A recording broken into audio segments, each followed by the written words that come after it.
The Sanders family in the suburbs. Nestled in a quiet cul-de-sac on the fringes of Maplewood, Illinois, the Sanders family home stood as a testament to generations of subtle ambition and quiet resilience. The two-story colonial, its white shutters gleaming behind lilac bushes, and a modest American flag waving on the porch, was often the first to catch a neighbor's eye during a leisurely evening stroll. It wasn't a mansion by any means, but it radiated stability, a sense of permanence that had held the Sanders clan through countless seasons of joy, hardship, and change. The Sanders household was a tapestry of personalities and histories. At its core were William and Margaret Sanders, the aging yet spirited grandparents who migrated from Ohio in their youth with dreams of raising a family amid the shade of maple trees and the lull of distant train tracks. William, once a high school principal, still read the local paper every morning and prided himself on his tomato plants, while Margaret found solace in quilting circles and the laughter of her grandchildren. Their son, Richard Sanders, now in his mid-40s, had managed to carve out a steady career as a civil engineer, spending long hours ensuring the safety of the roads that wound through their town. His wife, Linda, a warm and attentive woman known throughout the school district as Mrs. Sanders, the elementary art teacher, was the household's unsung glue.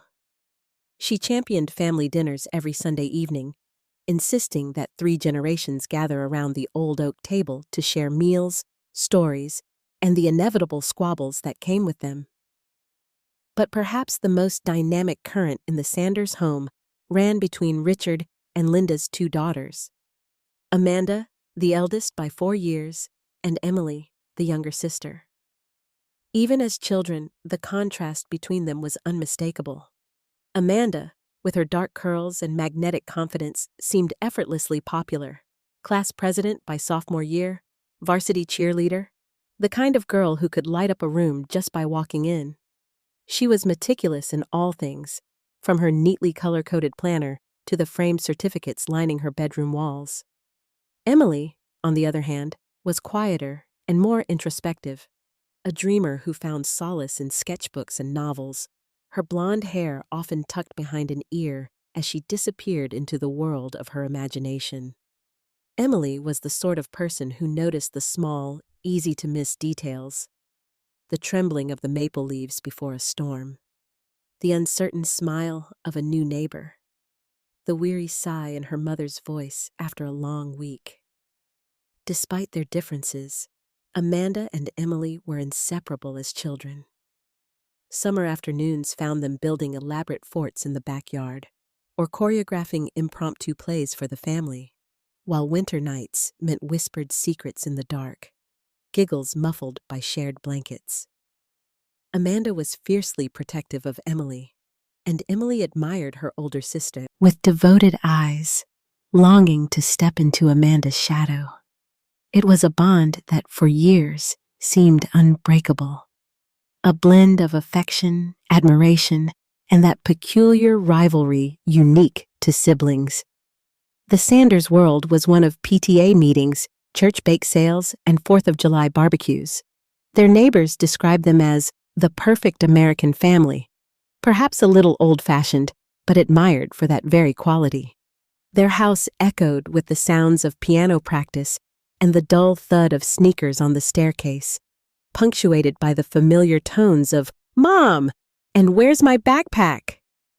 The family dog, a golden retriever named Max, completed the picture, his tail ever wagging as he lounged in sunny patches across the living room rug. Yet beneath the veneer of suburban harmony lay subtle tensions, the need to measure up, unspoken resentments, the shifting tides of family dynamics as the girls grew older. Margaret sometimes worried that the world was changing too fast for her granddaughters. Richard occasionally felt the weight of providing, and Linda sensed, more keenly than anyone, the silent ripples of competition and longing that ebbed and flowed between Amanda and Emily. For now, though, the Sanders home appeared unshakable, a safe harbor from the uncertainties beyond its fences. On the surface, theirs was a world stitched together by generations of tradition and hope. But, as with all families, time and circumstance would soon test the limits of their unity, setting the stage for joys and betrayals no one yet imagined. The first cracks appear. As Emily and Amanda moved from childhood into adolescence, subtle fissures began to form beneath the friendly surface of their sisterhood. It started innocuously enough, small betrayals masked as harmless teasing, slight disappointments brushed aside in the rush of family routines. In families like the Sanders, such shifts often go unnoticed at first, woven imperceptibly into the fabric of everyday life. Amanda, always eager to be at the center of attention, learned early on the power she held over her younger sister. When Emily returned home from her first school art show, excitement lighting up her face as she clutched a Best in Show ribbon, Amanda was the first to clap her hands and offer congratulations. Yet later, when Emily went to show her award to their parents, she found the ribbon missing, only to discover it displayed among Amanda's array of cheer medals, as if by accident. Linda gently scolded Amanda, who offered an innocent shrug and a quick apology, but the sting lingered for Emily long after the incident. These minor transgressions multiplied as the girls grew older. Amanda began borrowing Emily's favorite books and returning them dog-eared or not at all. When Emily's childhood diary, stuffed with sketches and secret dreams, went missing for a week, it resurfaced only after Amanda had shared one of Emily's drawings in art class, passing it off as a collaborative piece. The family laughed it off as a harmless misunderstanding, oblivious to the ache in Emily's chest. It did not stop at possessions. Amanda, with her natural charisma, had a knack for redirecting their parents' attention just as Emily was about to share a story, leaving her words hanging in the air. On the basketball court near their house, Amanda's friends would laughingly recount Emily's shy attempts at conversation, egged on by Amanda's good-natured but piercing humor. To Emily, her sister's laughter sometimes felt like a shield, warm and protective on the outside, but hiding sharp barbs within. Even during family gatherings, Emily grew attuned to the gentle power Amanda wielded over their shared history. At holiday dinners, Amanda retold stories, recasting herself as the confident heroine and Emily as the comic relief. Margaret and William, the grandparents, would shake with laughter at Amanda's impersonations, while Richard and Linda marveled at their eldest's gift for storytelling. Emily played along, smiling on cue, yet privately began to question the fairness with which their memories were being rewritten. Despite these slights, Emily's faith in her sister remained largely intact. She rationalized Amanda's actions as quirks, the playful antics of an older sibling who loved her in her own way. Emily confided in sketchbooks and poured her confusion into paint, rarely daring to voice her complaints out loud. If she felt a pang of injustice, she told herself it was simply the cost of sharing a life with someone as vibrant and accomplished as Amanda. Occasionally, Linda would notice Emily lingering in the hallway as Amanda accepted another award or basked in a round of applause. "You okay, honey?" she'd ask, and Emily would nod, forcing a smile. The truth was harder for anyone to see. Each small betrayal left a faint scar, slowly shaping the way Emily saw her sister and herself. The first cracks, then, arrived quietly but persistently. They crept into the Sanders home with the stealth of shadows at dusk, almost invisible, yet impossible to ignore once noticed. Beneath the warmth and bustle of suburban life, a subtle tension began to settle in, laying the groundwork for larger betrayals and more visible wounds. And while Emily still clung to trust, something essential between the sisters had begun to change, setting the stage for heartache neither was yet ready to confront. The boyfriend incident, a painful betrayal. By Emily's sophomore year of high school, the dynamics between the Sanders sisters though still outwardly harmonious, had grown complicated with adolescence's new tensions and insecurities. For Emily, high school was both exciting and daunting, a world of possibility that felt just out of reach. Socially reserved, yet quietly artistic, she found comfort and encouragement in the company of her boyfriend, David Miller. David was gentle and attentive, a junior with an easy smile and a knack for understanding Emily's unspoken words. Together, they shared afternoons sketching by the neighborhood pond, trading favorite music, and planning little adventures, their bond a rare pocket of safety and sincerity in Emily's evolving world. Amanda, meanwhile, had blossomed into the very image of high school success. She was a senior now, head cheerleader, homecoming queen contender, and the center of attention at nearly every school event. While Amanda had always been friendly towards David in the casual way of a big sister, something seemed to shift the fall Emily and David grew closer. Amanda's compliments became more fervent, her presence at Emily's side during outings more frequent, and her gaze lingered on David with an appraising curiosity. At first, Emily dismissed her concerns as jealousy or insecurity.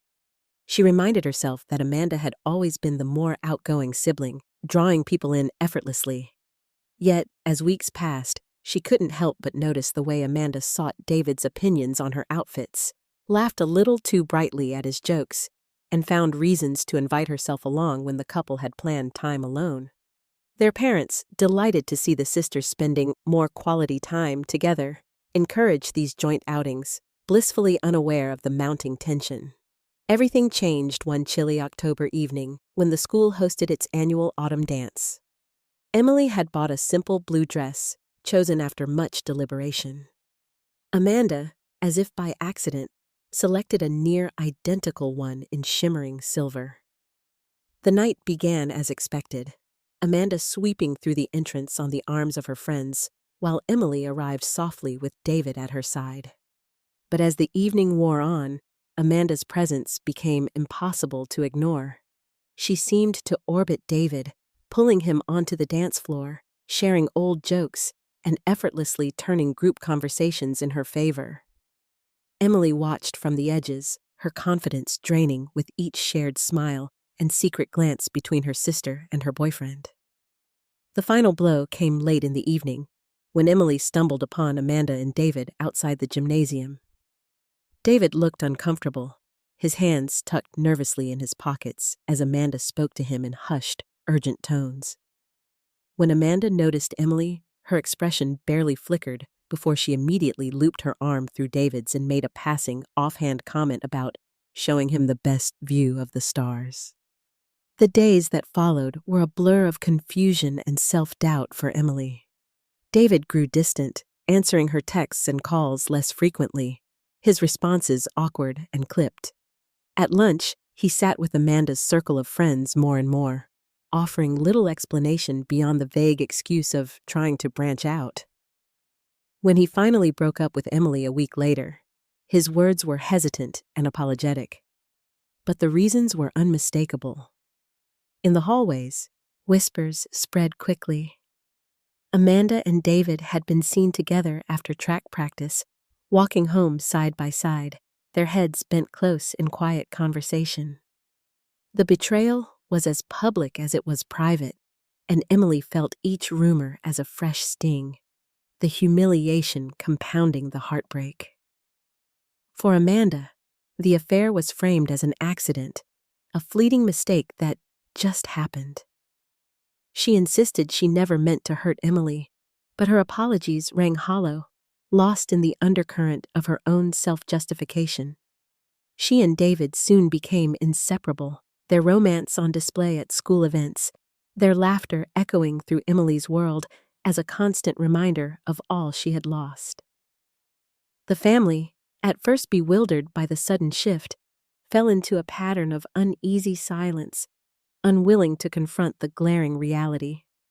Richard and Linda urged Emily to see the brighter side, suggesting that these things happen and that it's best to move on. Emily, meanwhile, retreated into herself. She buried her pain beneath layers of composure, determined not to let Amanda or David see her wounds. Nights found her up late, staring at the ceiling, replaying every conversation and wondering what signs she had missed.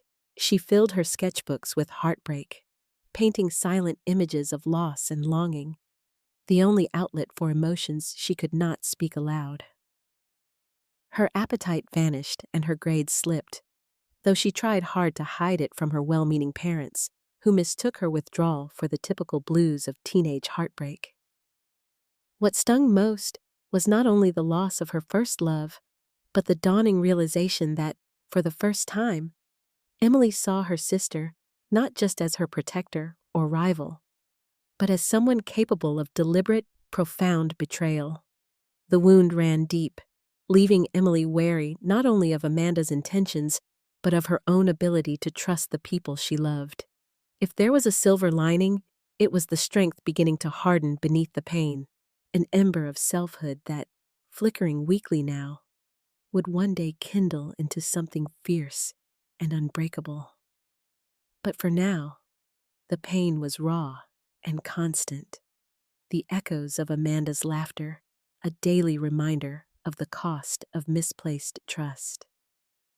The first major fissure had formed, too wide to ignore, too deep to heal with easy apologies, setting the stage for betrayals yet to come, and for a reckoning that would ultimately remake both sisters' lives. Material gain. Stolen. The aftermath of Amanda and David's relationship left more than just emotional wreckage in its wake. For Emily, the blow had been both public and private, shaking the foundation of her trust not only towards her sister, but toward the very idea of family loyalty she had always treasured. As autumn faded into a cold, uncertain winter, subtle changes crept into the Sanders household. Amanda, triumphant in her new romance and school status, carried herself with an air of invincibility. Emily, in contrast, became quieter and more inward. But Amanda's appetite for victory, it seemed, did not end with her sister's heartbreak. Amanda had always held a certain sway over Emily, a mix of charm, dominance, and the invisible hierarchy that comes with seniority in sibling relationships. In the past, Emily found herself loaning Amanda cash for shopping sprees or pizza nights, usually with little expectation that she would ever see her money again. These small favors had long felt like part of the unspoken rules of sisterhood, irritating, perhaps, but harmless. However, after the boyfriend incident, what once felt harmless began to take on a different, sharper edge. The first sign came just before Thanksgiving. Emily discovered that the leather-bound journal her grandmother had gifted her, a prized possession where she kept personal writings and sketches, was nowhere to be found.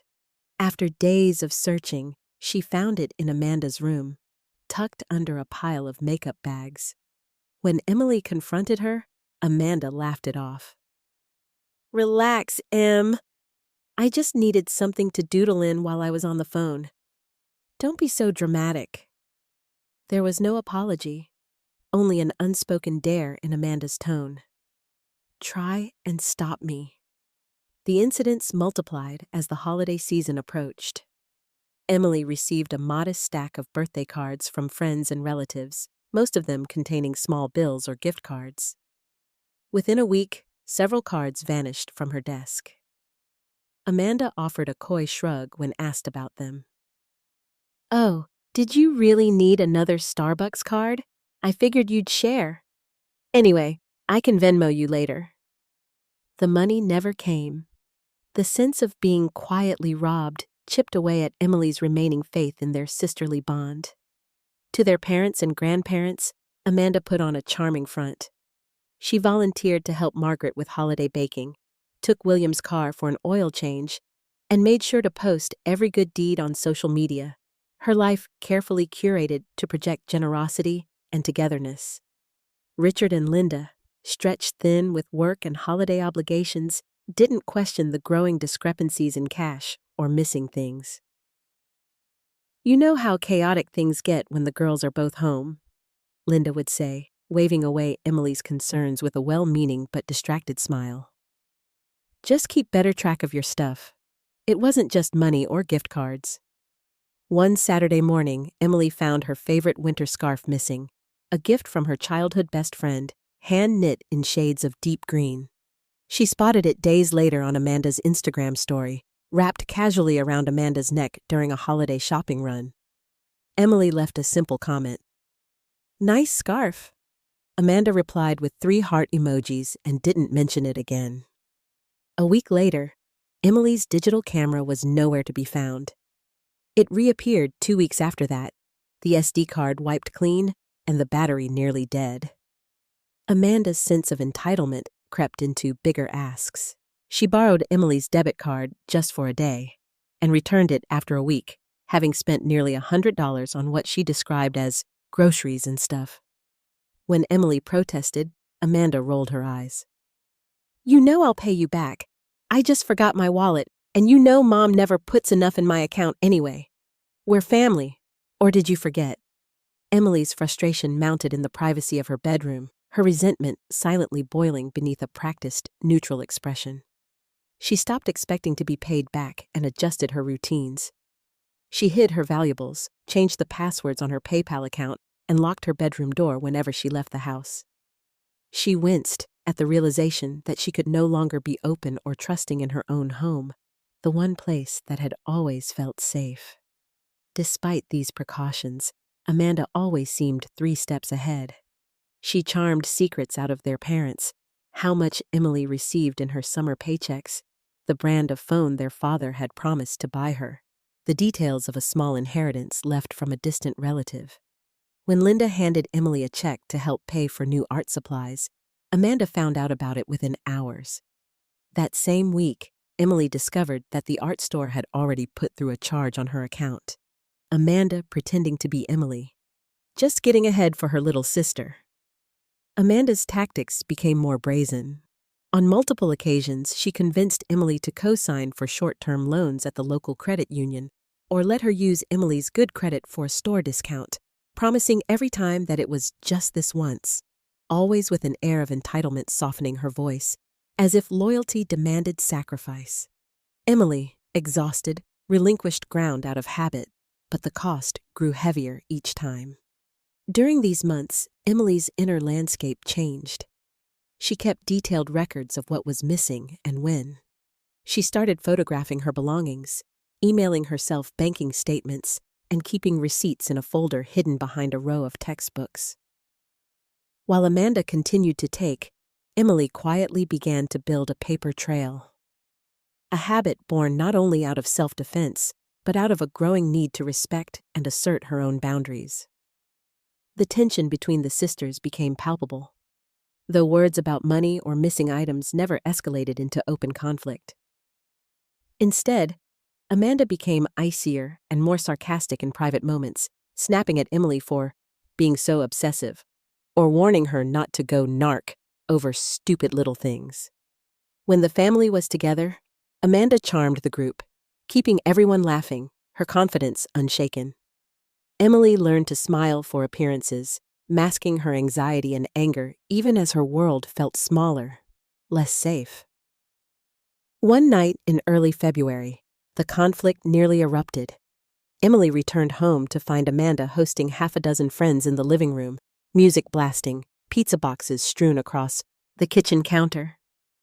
She caught Amanda rifling through her backpack, searching for Emily's car keys. "I just need to borrow the car for an hour, Em. Don't be so selfish." Emily's restraint snapped. "Why do you always take things that don't belong to you? Can't you just ask, for once?" The scene ended with Amanda slamming a door and Emily alone in her room, the night heavy with words left unsaid. Afterward, Amanda carried on as if nothing had happened, but the wedge between them felt permanent. Emily noticed that Amanda avoided being alone with her, and their once frequent late-night talks dwindled to silence. Emily spent more time with her grandmother or at the library, searching for spaces where her belongings and her heart felt safer. Yet, even in her frustration, Emily sensed a shift within herself. She realized that her willingness to forgive was not infinite, that boundaries were essential, and that trust, once broken, demanded more than empty promises and superficial apologies to rebuild. If Amanda interpreted Emily's caution as coldness or indifference, Emily no longer felt the need to defend herself against her sister's judgments. Instead, she resolved to be vigilant and, when necessary, assertive. The months ahead would try these new defenses even more. Amanda's ambitions, unchecked, spiraled toward bigger risks and deeper betrayals. But for Emily, the lesson was clear. Survival in a house where love could be turned into leverage meant no longer playing the role of willing victim. She would watch and wait, and when the time came, she would be ready. Career destroyed. The ultimate betrayal. In the years following her final bitter break with Amanda, Emily poured all her wounded resolve into rebuilding herself. College in a neighboring city gave her a chance at distance, and then, almost unexpectedly, her passion and discipline landed her a coveted position as an assistant curator at a small but respected local museum. For the first time in years, Emily felt a sense of arrival. She worked late, organized outreach programs for local schools, and earned gentle praise from her boss, Miss Kramer. Her small apartment was filled with stacks of art books and the smell of fresh coffee, a grown woman's life painstakingly built from scattered pieces. Amanda, meanwhile, drifted between jobs and relationships, her earlier high school charisma fading into a pattern of restless ambition and short-lived friendships. Still, Amanda's pride would not allow her to appear adrift, especially to the family. She resented the way her parents now looked to Emily with quiet pride, or how her grandparents spoke with admiration of Emily's stable job. Amanda's own setbacks, failed sales jobs, a brief stint at a car dealership, an unremarkable resume, were politely ignored at dinner, but the family's gentle tact only deepened her bitterness. The wedge that had once been private between the sisters grew into something the entire Sanders household tiptoed around. Holidays brought togetherness, but also the undercurrent of tension and silent calculation. Emily remained guarded, keeping her conversations with Amanda polite but distant. Amanda, wounded, grew skilled at hiding her envy behind stories of new opportunities and borrowed confidence. It was during this fragile period that Amanda reconnected with an old friend from high school, Calvin Reed. Emily remembered Calvin as a sharp, ambitious guy with a glib tongue and a knack for sniffing out shortcuts, especially at other people's expense. Calvin appeared one night at a local bar Amanda frequented, boasting about his recent job in a private investment firm, never mind the rumors of shady dealings that trailed him. Amanda saw in Calvin both opportunity and leverage. Soon, she wove herself into his orbit, attending office parties and sometimes bringing stories of Emily's tiny triumphs, always laced with a hint of mockery. Calvin, for his part, was bored by Amanda's stories until he learned that Emily worked at the museum. The museum was seeking sponsors and hosting a small exhibition featuring work from emerging local artists, a rare intersection between art, publicity, and potential investment. Amanda, sensing her chance to one-up Emily and perhaps secure Calvin's favor, concocted her plan. It began with innocent questions. "Hey, Em, I heard your museum's next show will be a big deal. Are you the one who picks the artists?" Emily, wary but eager not to alienate her family, explained her administrative role and her hopes for the fundraising campaign. Amanda listened keenly, then pressed further. "Do you deal with donors directly, or is it all through your boss?" Emily, not thinking much of it, shared some details. Nothing confidential, but enough to craft a story. In the following weeks, Amanda slipped Calvin enough information to let him stage a meeting at the museum under the guise of a private investment. Calvin arrived, smooth-talking Ms. Kramer and the board, hinting at lucrative donations and promising press connections. He seemed interested in supporting the museum's mission, on the provision, he said, that he could bring in his own art experts to streamline acquisitions and publicity. Behind the scenes, he quietly solicited Emily's help preparing background material, suggesting that the more flexible she was, the likelier he would go through with sponsorship. The museum was small. It ran on trust and local goodwill. Ms. Kramer was intrigued but cautious, and she relied on Emily for much of her due diligence. That was when Amanda played her hand. Using information gathered from conversations at home and a well-timed visit to Emily's apartment, Amanda accessed sensitive documents, donor lists, email drafts, and even confidential notes about internal disputes in the museum's leadership. At Calvin's suggestion, Amanda drafted a series of anonymous emails to Ms. Kramer, implying misconduct on Emily's part, conflict of interest, favoritism with certain artists, even leaking minor administrative errors that Amanda inflated into alleged fraud. The effect was devastating and swift. Ms. Kramer, blindsided by complaints and the suggestion of impropriety, confronted Emily for explanations. Although Emily denied all wrongdoing, the circumstantial evidence, emails, missing documents, whispered rumors, painted a damning picture. Calvin, ever the actor, played the part of the concerned yet impartial outsider, subtly urging the board to avoid scandal at all costs. Within 2 weeks, Emily was placed on leave pending investigation, her reputation in tatters. The humiliation was total. Rumors circulated in the tightly knit art community, and friends who had once admired Emily's talents now kept their distance, cautious and silent. The Sanders family was convulsed with shock. Richard and Linda were baffled, frantically calling lawyers. Margaret wept, convinced her granddaughter was the victim of a witch hunt. William retreated into angry silence.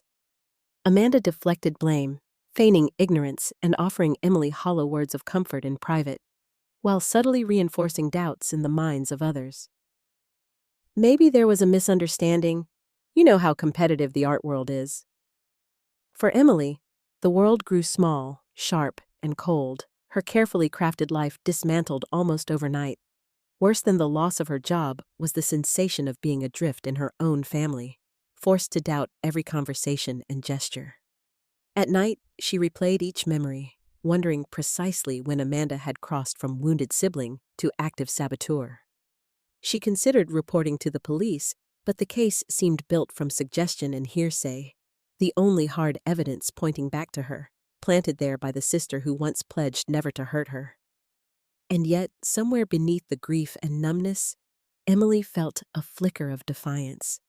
The pain of betrayal had changed her. It was no longer enough to simply endure. She could not undo Amanda's schemes, but she could refuse to accept defeat. With deliberation, Emily began to trace back every step, reevaluating conversations, checking devices for evidence, retrieving deleted emails and piecing together a chronology that made sense only in the harsh light of hindsight. Alone, but not yet defeated, Emily recognized that Amanda's betrayal was not only a personal tragedy, but a turning point. The family she had always hoped to protect was fractured, trust ripped at the seams. Now, finally, Emily found clarity. Forgiveness could wait. What she wanted first was the truth exposed, for herself and for anyone who ever doubted her. Emily rises. The secret plan. For days after her professional world collapsed, Emily was a ghost in her own life. She moved through her small apartment as if underwater, numb to the gray Chicago winter outside, ignoring worried texts from the few friends she still had. At first, she imagined the scandal would pass, that the truth would surface, the museum board would recognize her loyalty, and Amanda's role would remain hidden. But within a week, it was clear. Unless she took action, her career and her name might remain smeared forever. It started with fear, the paralyzing dread that every door in her life was abruptly, unfairly locked. But within the fear, something unfamiliar stirred. Anger, edged with the fierce determination of the wounded. Emily understood, finally, that endurance alone would not save her. She would have to become something she had never been before, not just resilient or patient, but clever and quietly relentless. Her first step was secrecy. She spoke to no one about what she planned. She avoided her parents' urgent phone calls and Amanda's suffocatingly sweet texts, pretending to check in. The memory of Amanda's hug at the family meeting, the too long pause as Amanda whispered, "We'll get through this, Em," made Emily recoil. She could not bear another empty rehearsal of sisterhood. What she needed was proof. Emily began to retrace the timeline of her downfall. She dug through every device and account she'd used, searching for clues she might have missed when everything unraveled. Late at night, fueled by cold coffee and trembling hands, she stared at her old phone and laptop for hours. She found the forwarded emails Amanda should never have seen, screenshots Amanda had manipulated, and administrative documents that had vanished shortly after Amanda's last visit. It was small, technical inconsistencies that broke the surface. Date stamps wrong by hours, file names that matched Amanda's system instead of her own, and a faint watermark on an image that she discovered linked directly back to Amanda's rarely used email address. That was the beginning. Emily resolved to act methodically. She created a folder titled Redress on a hidden USB drive and began archiving everything. Suspicious emails, login history, Amanda's social media posts that coincided with her museum visits. She cross-referenced phone records, even finding an overlooked text from Calvin Reed to Amanda on the day the anonymous tipster reported her to Ms. Kramer. Emily downloaded secure recording software and began documenting phone conversations in case Amanda let anything slip. She called the museum's IT department, posing as a former employee concerned about possible identity fraud, and inquired about staff access to internal records. Every answer felt like a piece of glass, sharp and necessary for the case she was building. Rather than confronting Amanda, Emily watched from afar. The few times they crossed paths at family gatherings, Emily rehearsed the role of distant, weary daughter.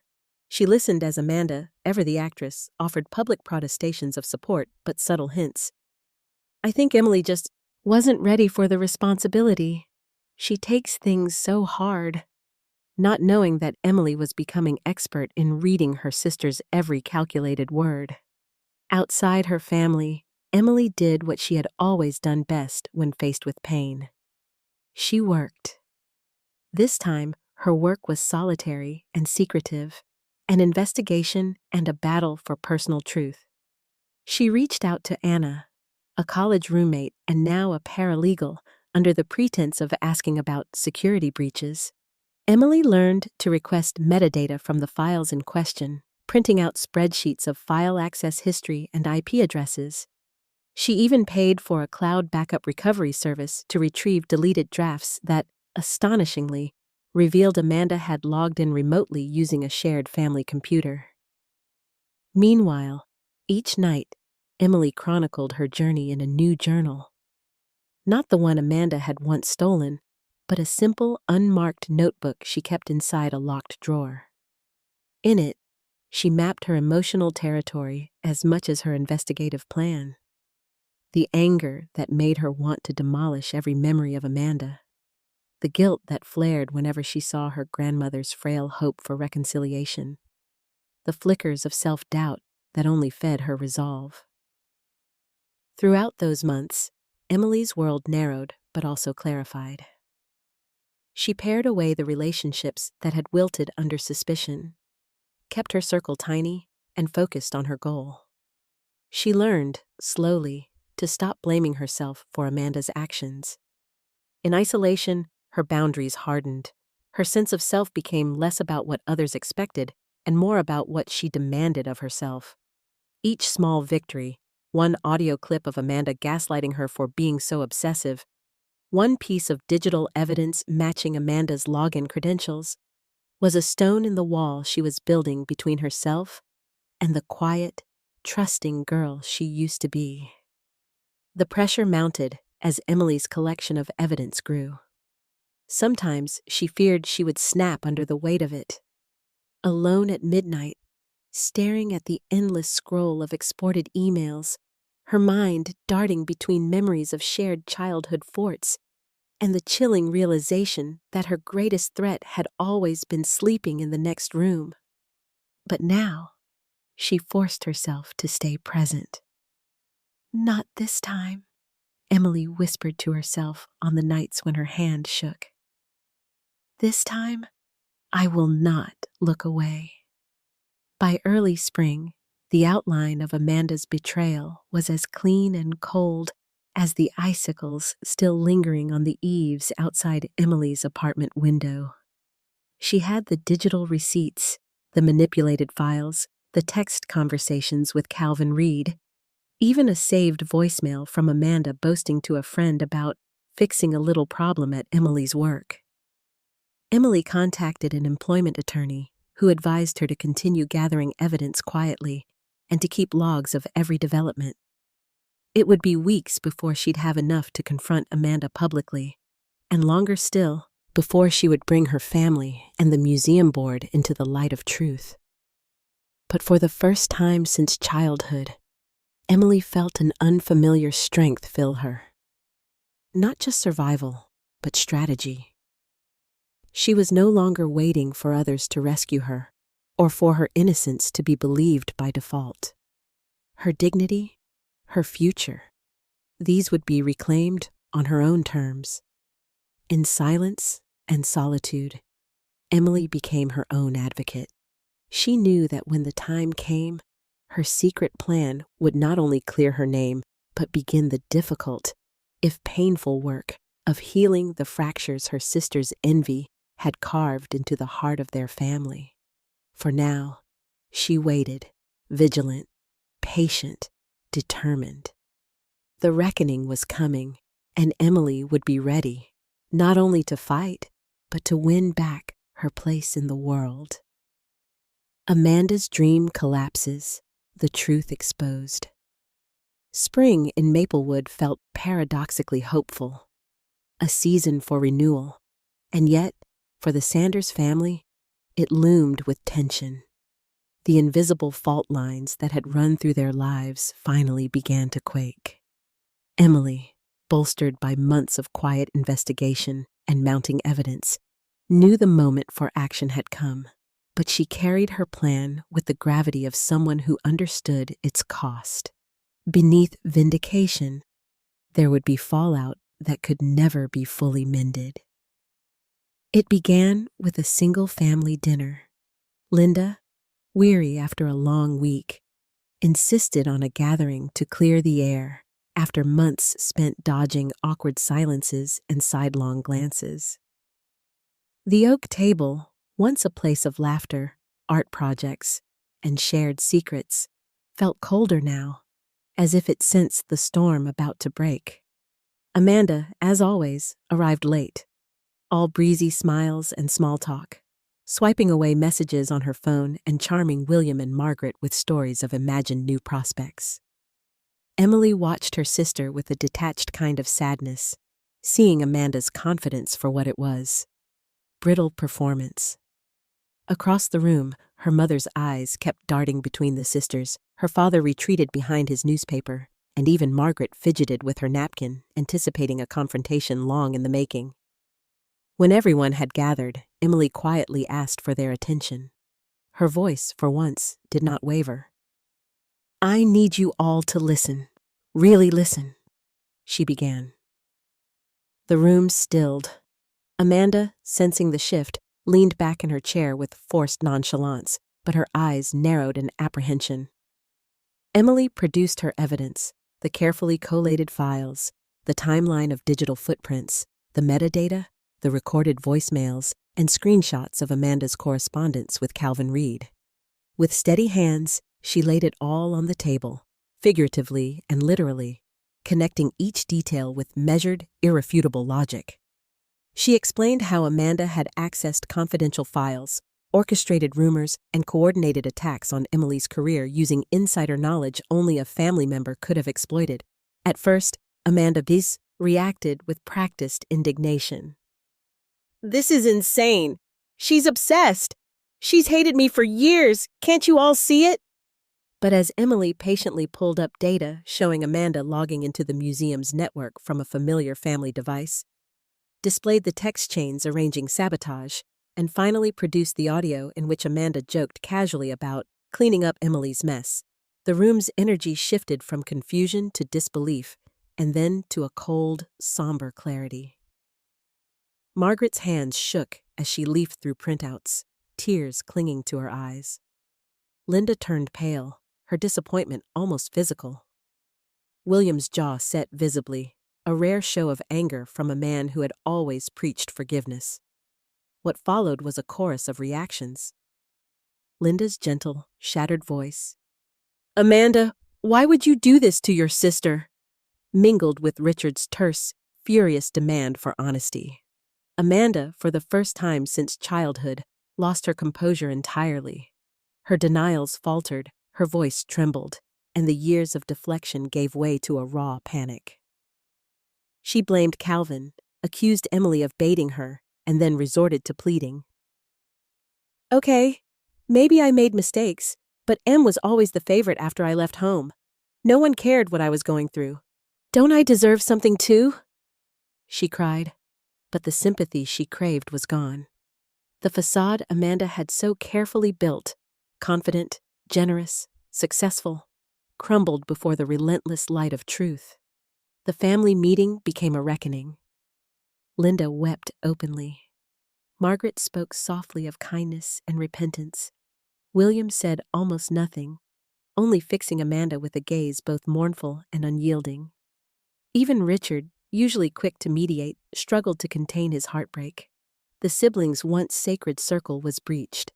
Amanda's confession, when it finally came, unraveled in halting, incomplete sentences. Her fear of irrelevance after high school, her envy of Emily's steady progress, her desperation not to be outshone.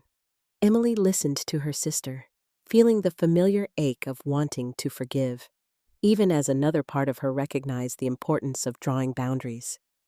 The damage was too great for easy repair. The fallout spread quickly to the family's wider circle. News of the truth, filtered carefully at first, then circulated openly, reached friends, church acquaintances, even the board at the museum. Those who had once scoffed at Emily's overreaction were silenced by the clarity of her evidence. Ms. Kramer, her voice cracking with regret, apologized to Emily and admitted the error in judgment.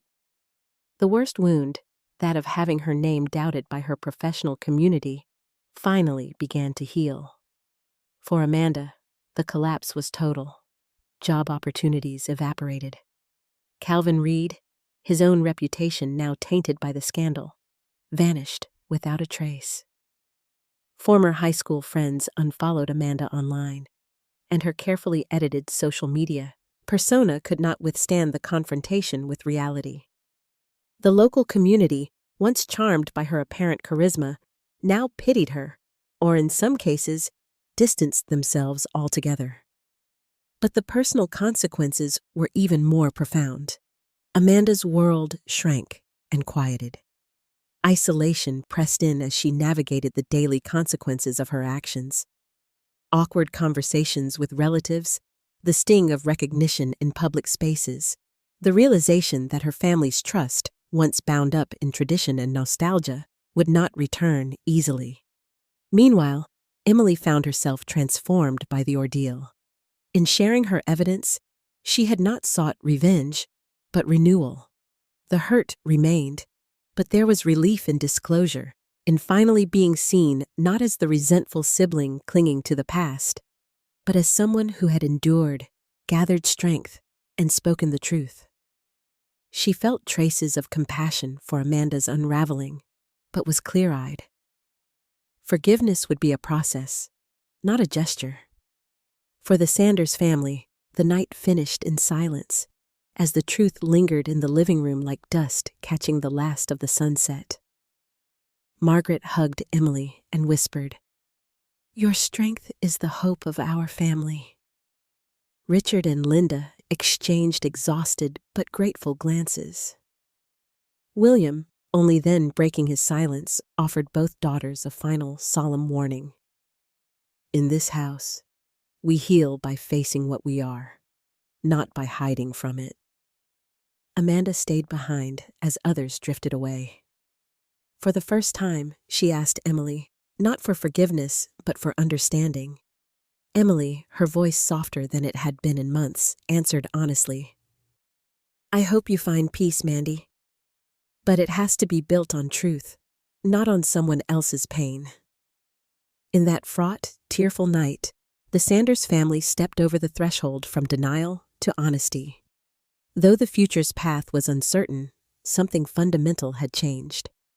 The truth, once feared, now glimmered as the only ground sturdy enough for anyone to stand on. Dialogue, tears, and forgiveness. After the shattering revelations that night, the Sanders family home was heavy with silence. What had once been a safe harbor now felt unsettled, as if every room echoed with the words that couldn't be taken back. For days, members of the family moved quietly, Margaret tending her garden in the chilly morning, William sitting for hours on the porch in deep reflection, Richard and Linda shuffling through chores with haunted eyes. Amanda mostly kept to her room, blinds drawn, while Emily withdrew into the attic studio, her once comforting sketchpad now filled with restless, unfinished lines. But silence, Emily knew, was only temporary. A pause before the real work of healing could start. Linda, sensing her daughter's mutual torment but lacking the words to bridge the gap, proposed a meeting one Sunday night. Unlike the fraught confrontation days before, this would be just the sisters, their parents, and their grandparents. A small gathering with the explicit hope for honest conversation, not accusation. The evening arrived with tension threading the air. Margaret baked lemon bars, the sharp citrus scent an attempt at comfort. William set the dining table with care, a quiet talisman to gentler times. The family gathered in the living room, no one quite willing to meet another's gaze. It was Amanda who spoke first. Her voice was rough from days of weeping. "Thank you for being here." She looked at Emily, her words trembling. "And thank you for not giving up on me entirely." The vulnerability in her tone, so absent in years past, stirred something in Emily, a painful sympathy mixed with wary resolve. Amanda took a deep breath. "I know I ruined a lot. I can't pretend I understand fully why I did every terrible thing, or that I can justify them. But I think a part of me always thought if I just got ahead for once, the world would feel right, like it did when we were little and nothing hurt. But it never did. And I kept trying, and I ended up hurting you all, especially you, Emily." Margaret dabbed at her eyes with a handkerchief, while William watched Amanda with a stern, wounded dignity. Richard and Linda sat side by side, their hands clenched tightly, painfully aware that nothing about this evening would be easy. Emily replied quietly, "I won't lie. Some days, I wasn't sure if I'd ever want to speak to you again.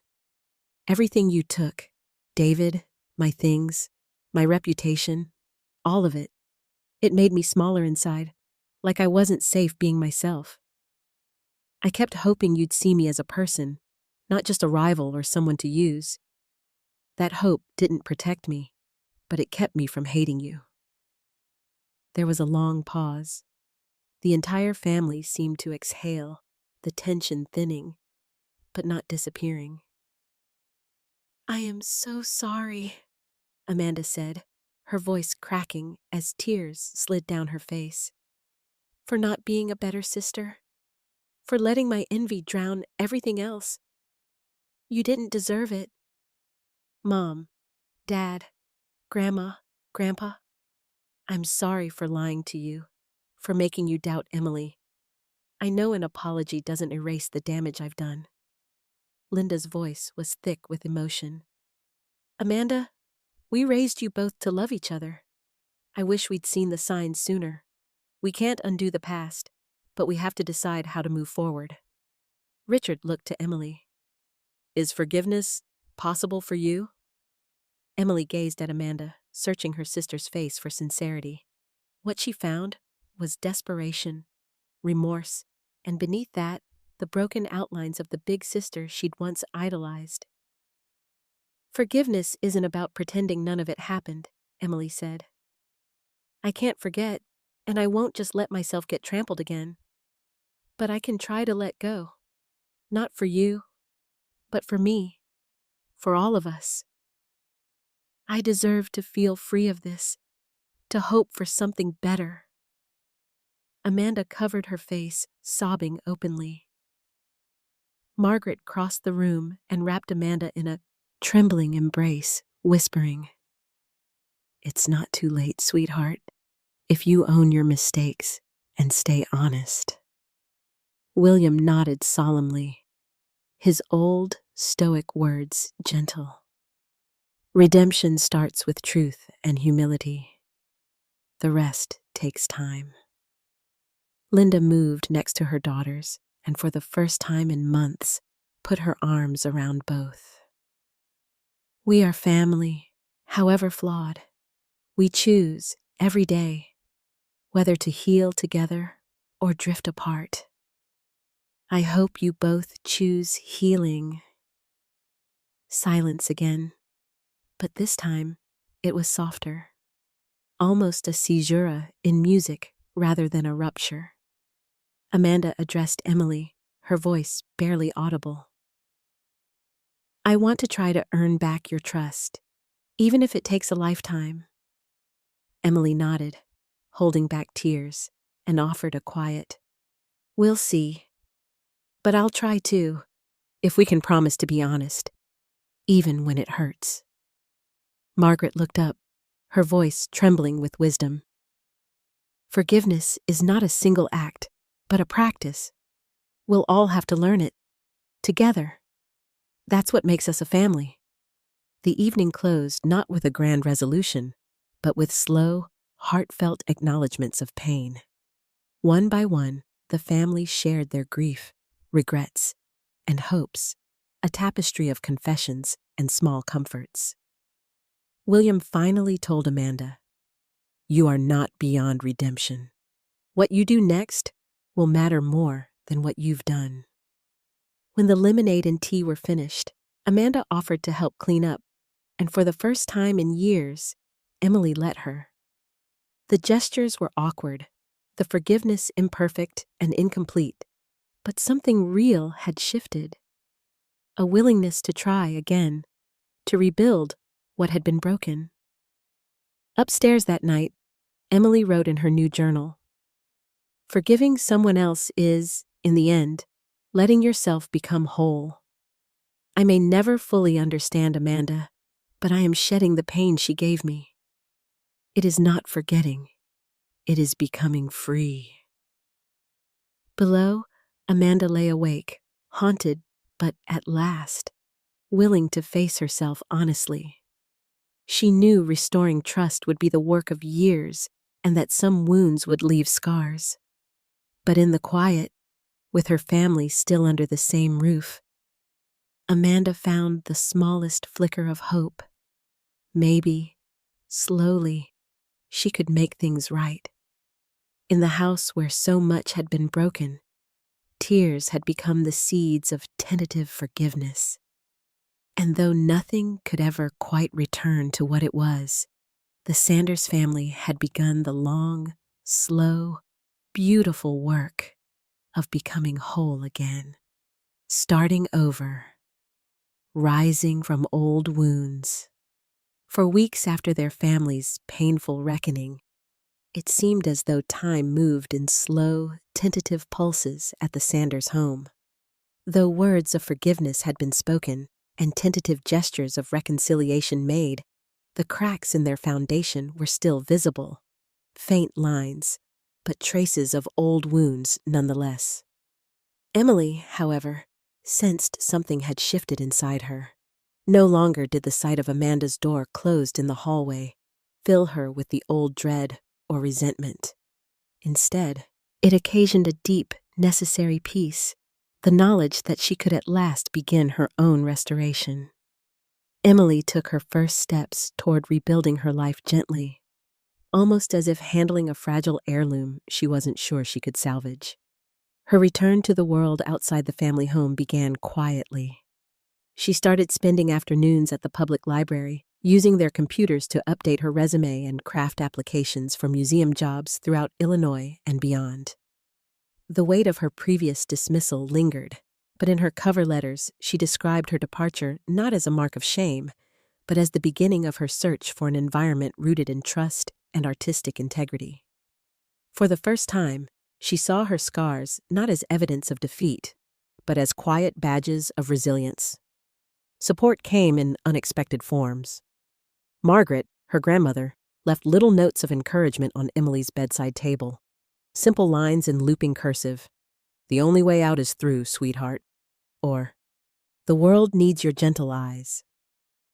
William, whose stoicism rarely gave way to overt affection, began offering Emily rides to job interviews and surprising her with cups of coffee just the way she liked them, strong, with a hint of cinnamon. Within the house, small but significant changes unfolded. Richard and Linda, once caught in the crosshairs of the sisters' rivalry, became more attentive parents, active in their listening, deliberate in reinforcing boundaries and fairness. There were still awkward moments, instances when old anxieties surfaced or misunderstandings threatened to spiral. Yet, instead of falling into patterns of denial or pretense, the family spoke openly, sometimes haltingly, about their fears and needs. "We can't erase what happened," Linda admitted one night over dinner, "but we can learn to take better care of each other now." Amanda's journey out of the ruins of her own making was, if anything, harder, slower, and lonelier. Stripped of the old comforts of denial and external validation, she floundered for weeks, wrestling with guilt, shame, and the discomfort of facing herself honestly. She took a job at a local bakery, a far cry from her dreams of glamorous careers or effortless popularity. But the routine, rising before dawn, learning to work quietly alongside others, serving customers with a humility she'd never known before, began to change her. On her days off, she volunteered with a community outreach program, discovering the restorative power of giving without expectation. For Emily and Amanda, rebuilding trust was not some grand catharsis, but a gradual, halting process. Early attempts at conversation often fizzled, awkward, tense, punctuated by apologies and awkward silences. But over time, the sisters found new ground, cautiously learning how to coexist as separate, evolving people rather than adversaries bound by old scripts. Emily set boundaries, tracking her personal items, insisting on financial independence, making it clear that cooperation would only come with respect. Amanda, for her part, honored these boundaries without protest, her contrition quiet and persistent. Outside the home, Emily found solace and validation through her craft. She returned to painting in earnest, reworking her old compositions into bold abstracts that captured both her pain and her hope. She shared her work at a small neighborhood gallery's open show. The exhibition was modest, but several visitors paused before her canvases, moved by the intensity and subtlety of her vision. When one piece sold, the first since college, Emily allowed herself to feel a flicker of pride, the affirmation that she was, indeed, finding her way back. Job interviews came with their own trials. Emily faced questions she dreaded, about the museum scandal, about what she had learned from hardship. She answered with candor. She told the story in her own words, admitting her heartbreak but emphasizing her commitment to ethics and transparency. At first, rejections came. The professional world, like the personal, heals on its own timeline. But then, an opportunity arose. A small art center in Milwaukee invited her for an interview. The director, herself a survivor of betrayal in the nonprofit world, listened and nodded through Emily's story. "What matters," she told Emily, "isn't the mistakes people make around you. It's who you become once you've survived. Emily was offered the job a week later. The move to Milwaukee marked a decisive new beginning. Standing in her cozy apartment, boxes still packed, Emily felt the freedom of reinvention, the privilege she had long denied herself. She began each day with a new ritual, a solitary walk along the river, or a trip to the art center's sunlit studio before staff arrived. She kept up weekly video calls with her family, sharing snapshots of her new surroundings, tentative smiles, and updates.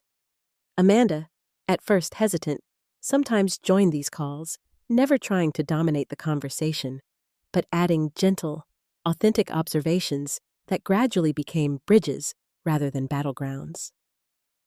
Back in Maplewood, family life settled into a quieter and more respectful rhythm. Holidays saw the sisters reunited under the same roof, Emily less anxious, Amanda less performative. The old wounds did not vanish, but the ache of them softened.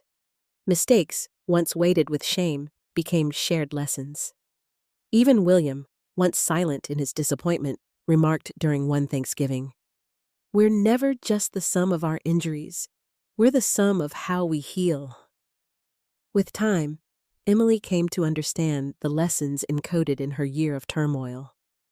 She learned that self-respect and compassion are not opposites, but twin pillars of lasting strength. She recognized that family, while imperfect and sometimes the source of our worst hurts, remains a foundation, not because of its infallibility, but because of the courage to change and renew. Most importantly, Emily realized that forgiveness of Amanda, of her parents, of herself, was not an erasure, but an act of courage repeated each day. Standing before her studio window one golden evening, brush in hand, Emily watched the fading light play across the skyline. The wounds she bore had not made her less. They had carved out space for something new, wisdom, humility, and the persistent hope that even broken things could grow strong again when given the patience to heal. And with every painting, every careful step into her reclaimed life, Emily reaffirmed her truth, quietly, resolutely, beautifully, that she was more than her past, and she was finally, fully free. Closing the story. Peace after the storm. In the gentle arms of early summer, Maplewood shimmered softly beneath wide blue skies. The whir of cicadas, the golden haze in the evenings, and the scent of cut grass made each day feel like a quiet blessing. In the Sanders household, laughter once again drifted through open windows, lighter and less forced now. The shadow of past betrayals had not vanished, but it no longer clung so tightly to every conversation or turned each gathering into a reckoning. This newfound peace, fragile as it was, had been hard-earned. Emily had settled into her new life in Milwaukee. Every corner of her apartment bore signs of her careful, hopeful labor. A hand-painted mug on the windowsill, dried wildflowers in a clay vase, sketches pinned beside the kitchen calendar.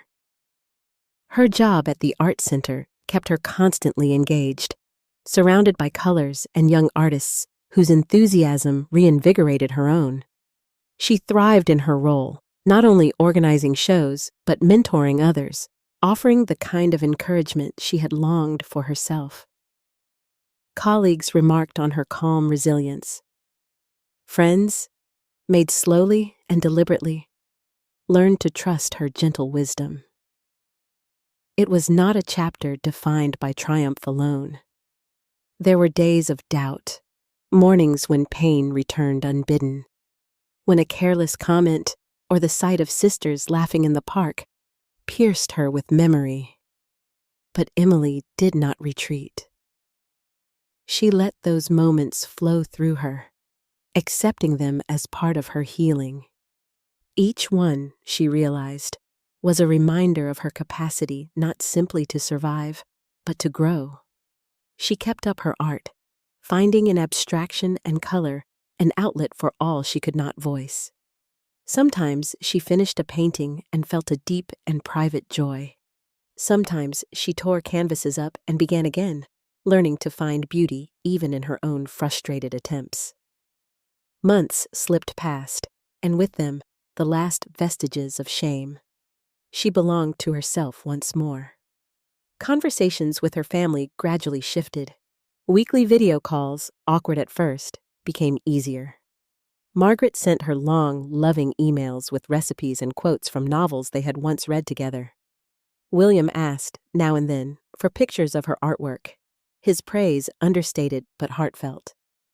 Richard and Linda, talking from their backyard framed by mature maples, freely admitted their ongoing struggles, their wish to get it right this time, and their pride in her courage. Amanda remained more circumspect, but her messages grew more honest and less apologetic, marked less by the need to explain and more by the intent to share. She spoke of humbling lessons learned at the bakery and the slow restoration of her own sense of worth, unmoored now from competition or approval. Slowly, the sisters redefined their relationship. There were no grand confessions or tearful apologies, just a series of small gestures, sharing a playlist, joking about childhood mishaps, quietly acknowledging the distance traveled. When Emily returned home for holidays, the atmosphere felt altered. Fewer things were left unsaid. Amanda never entered Emily's room without asking, and when she borrowed something, a book, a scarf, it was always returned with a note or a smile, and sometimes, now, a story of her own. The larger family reconciled with the truth as if approaching a fragile artifact, handling with care, discussing openly what once would have been hurried past. Margaret organized Sunday dinners with no expectation of attendance, letting the family find its rhythm again. Grace and gratitude, once hidden beneath layers of pride or pain, surfaced in everyday life. William fixing a squeaky door in Amanda's modest apartment, Linda helping Emily paint her living room, Richard asking, genuinely interested, how his daughters felt about everything that had come and gone. Outside the family, Emily's world continued to unfurl. The art center grew, its mission evolving to serve underprivileged youth, and Emily was asked to lead workshops on resilience and storytelling. She accepted, not thinking of herself as a sage or a survivor, but simply as someone who understood the slow road back from despair. Her story became less about betrayal, more about strength, empathy, and the choices we make in the wake of suffering. One sultry afternoon, Emily returned to Maplewood for her grandmother's birthday. The occasion felt quietly celebratory. The house had been decluttered of old hurts, childhood photos proudly displayed, a table heavy with home-cooked food, the garden bright with peonies. After dinner, the family gathered on the porch, the sky streaked gold and mauve as the sun set. Margaret, her hands folded in her lap, gently addressed them all. I have watched you all weather many storms. I see the lines it's cut into us, the ways we've changed, lost, and found each other. But I am grateful, deeply grateful, that we are here together, with more honesty and less fear.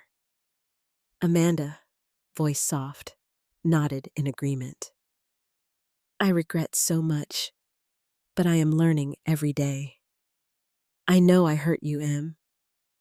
I won't ask to be the sister I thought I was, but I hope I can keep trying to be better.